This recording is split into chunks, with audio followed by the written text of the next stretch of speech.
Hi, everybody. I am going to call this part one, starting at the beginning.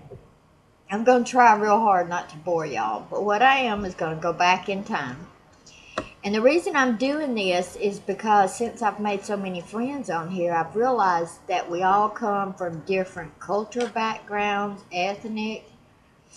Uh, the We were all born in different places under different circumstances. And I don't know if we'll ever find anything that'll tie it all together, but this is just my story. So when I was growing up, there was five of us kids, and we were very poor. So we did not have health insurance. We were not taken to the doctor when we were sick. I had ear infections, strep throat. I was sick, bronchitis all the time. And so was my siblings too. There was no dentist, there was no doctor for us. We moved probably 3 times a year because when they couldn't pay the rent, we had to move again. We lived in houses that had holes in the floors, no doors, you know. So that is the environment that I grew up in. We had lots of dogs, animals, pigs in the yards, chickens. Um, but there absolutely was no doctor care. So I had lots of ear infections. I started having nosebleeds somewhere around 5 years old. Really, really bad nosebleeds that would happen a lot.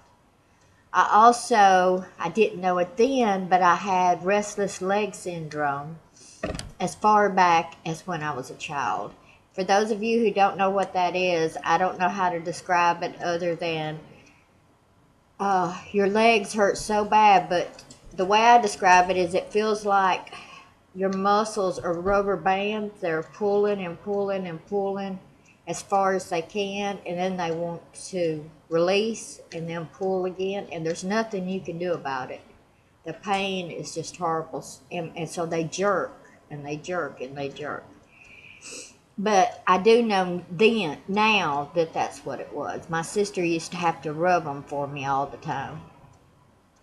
So that's the way that we grew up, and so I was real tiny. I mean, very very tiny. I probably always looked 5 years less than what I actually was. Uh, so then we moved forward to probably when I was 16. The week after I turned 16, I had my daughter. Um, I weighed 85 pounds when I got pregnant with her, and I weighed 115 when I had her. So I was still always tiny. Um, from then on, I had a lot of female trouble. I had infections in my fallopian tubes, cyst on my ovaries, fibro tumor on my uterus, and once again, always ear infections, bronchitis, um, laryngitis, always sick. But the one thing about it is, I always had tons of energy. I could never sleep. Sleep to me was 3 hours maybe. I could go to bed at midnight, get up at 4, do housework, go to work. I mean, my energy level would never come down. And I had to have a hysterectomy when I was about 22 because of my female problems. Um, I went to see a lot of doctors because of my sleep, because not ever having sleep is not good for you. And no matter how many medicines they tried, no matter how many sleep studies they did, nothing would make me go to sleep. Nothing. My mind and my body both was always going so fast that I just couldn't sleep. But, like I said, I could work 10, 12 hours a day, do housework, cook all the time.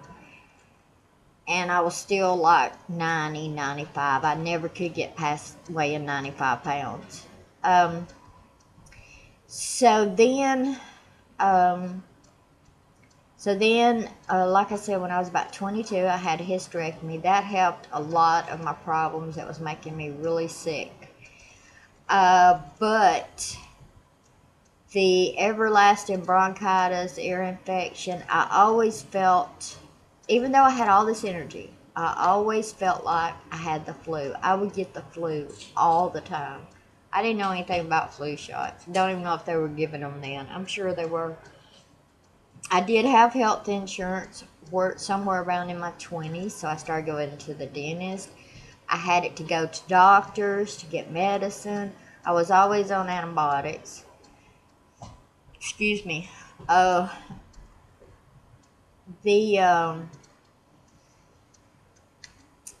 the restless leg syndrome was so bad, and of course, not getting any sleep or resting didn't make that part any better.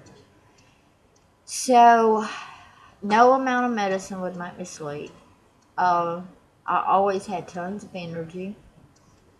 But no, if I got close to anybody that had a cold, the flu, strep throat, I caught it. People knew not to even come in my house if they were sneezing because I was going to catch it. So then in somewhere in my late 30s, maybe, yeah, in part of my 30s, I was so tired of feeling sick all the time. And even when I wasn't having symptoms of being sick, I felt like I was sick. I always felt like I had a low case of the flu. I'd go to the doctors and they'd say, you don't have an ear infection, you don't have a sinus infection, you're probably just run down and tired because you don't sleep. That's what they tell me. Because if you're not sleeping, that's why you always feel bad. Well, the energy level just never went away, but I always felt bad. So, somewhere around my early 30s, I went to see an asthma and allergy specialist, and he did allergy tests, and he said that I was allergic to everything. Dogs, cats, seafood, pollen, grass, everything.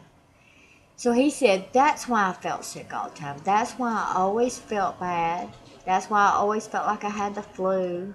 That's why I always felt like that I had a cold when I didn't. So that's where I started my journey of taking allergy shots. And I took them somewhere around 18 years. And he said most people only take them 6 or 8 years and then they can get off of them for a long time before they have to go back. I took them 18 years. But this is where I'm going to stop. I want to keep it short, not boring. I'm going to try to keep it in some sort of a sequence. But that's where we are right now. So I will talk to y'all later. Bye.